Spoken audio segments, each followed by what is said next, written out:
হ্যাঁ, মিত্রপুর জঙ্গল ভেতর দিয়ে যাচ্ছি। পরে বয়স দেবো।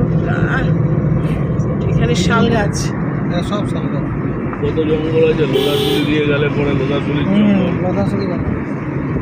লোদাশুলি দিয়ে কমবার গেছি। বাড়িপদা হয়ে গেছেন বোধ না?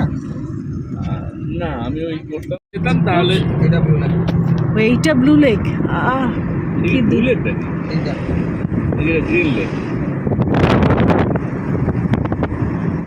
ওই দূরে একখানে দ্বীপ দেখেছিস?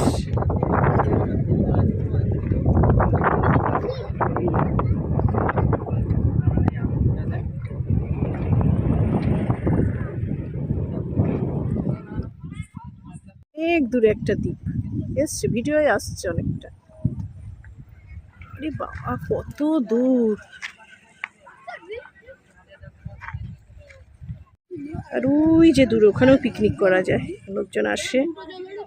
এখনো দেখতে পাচ্ছেন অনেক লোক আছে। ডিসেম্বর জানুয়ারিতে, শীতকাল, লোক করতে আসে, পিকনিক করতে আসে ওইসব জায়গায়। কি হাওয়া! জলের ছোট্ট ছোট্ট ঢেউ দেখেই বোঝা যাচ্ছে, ছোট্ট ছোট্ট ঢেউ।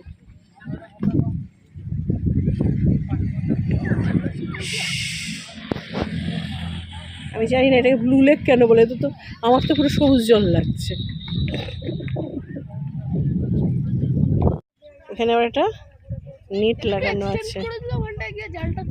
ও, জলটা তুলে ধরে, এখানে মাছ ধরা পড়ে। ভীষণ ডিপ এটা।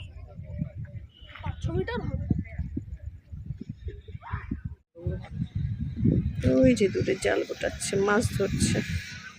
অনেক বড় বড় মাছ আছে শুনলাম। ওই যে সব লোকজন, মানে প্রথম দিকে একটু ডিপ কম আছে, লোকাল লোকজন এই মাছ ধরছে, নেট টেনে নিচ্ছে, মাছ ধরছে।